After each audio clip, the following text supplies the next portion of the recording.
সবাই কেমন আছেন? দেখতে পাচ্ছেন আমার হাতে খুব সুন্দর একটি মিষ্টি কুমড়া। এই মিষ্টি কুমড়াটা ভাজি করব। তো মিষ্টি কুমড়া উপরে টুকরো একদম নরম পাতলা।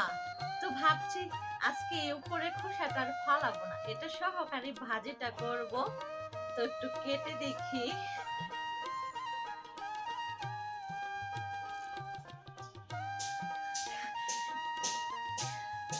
সত্যি দিতে হবে বেশি না, সমস্যা নাই। এই দিচ্ছি, এইদিকে একদম সাদা।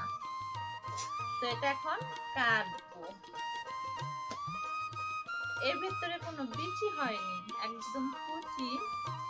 এটা ভাজি করলে সঙ্গে যদি একটু ছোট ছোট চিংড়ি মাছ থাকে তাহলে আবার অনেকটা বেশি মজা লাগে। তো আমার ফ্রিজে চিংড়ি মাছ নেই, তো এটা আমি এমনি শুধুই ভাজি করব। চোকলাটা ভাবতেছি ফালাবো না ফালাবো না, কি করব? আচ্ছা ফালিয়ে দিই।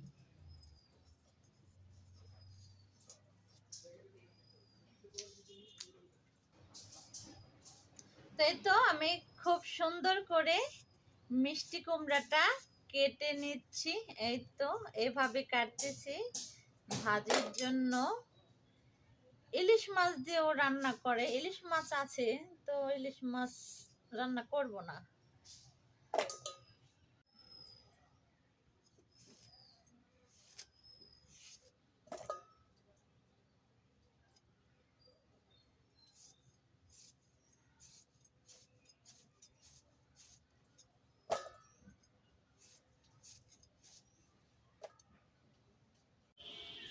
তো মিষ্টি কুমড়াটা কাটা হয়ে গেছে, চোকলা সহকারে কেটেছি আর কিছুটা রেখে দিয়েছি, এত খাওয়া যাবে না।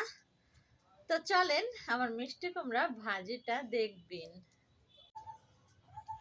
তো একটু পেঁয়াজ কুটে নেই, আর আমি মিষ্টি কুমড়াটা খুব সুন্দরভাবে ধুয়ে এনেছি। এই আমি পেঁয়াজ দিয়ে দিলাম, এখন দিয়ে দেব একদম টাটকা কাঁচামরিচ। তো দেখতে পাচ্ছেন চুলাটা খুব সুন্দর করে ধরে গেছে। এখন আমি এই পাতিলটা দিয়ে দিলাম, এখন ভাজি করব, সঙ্গে থাকুন। কড়াইটা গরম হয়ে গেছে, আমি তেল দিয়ে দেই। তেল গরম হয়ে গেছে, আমি এখন শুকনো মরিচ দিয়ে দিই। শুকনো মরিচটা ভাজা হয়ে গেছে, এখন আমি কিছুটা কালি জিরে দিয়ে দিই। তারপরে দিয়ে দিব কিছুটা পেঁয়াজ। আমি আজকে অনেক মরিচ দিতেছি, এমনি তো মরিচ কম খাই, আজকে অনেক মরিচ দিলাম ভাজি এর জন্য। সবগুলা দিয়ে দিলাম, অনেক মরিচ।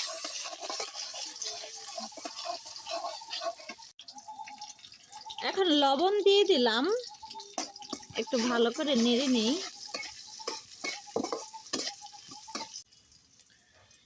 পেস্টটা হয়ে গেছে ভাজা ভাজা, এখন আমি মিষ্টি কুমড়াগুলা দিয়ে দিব।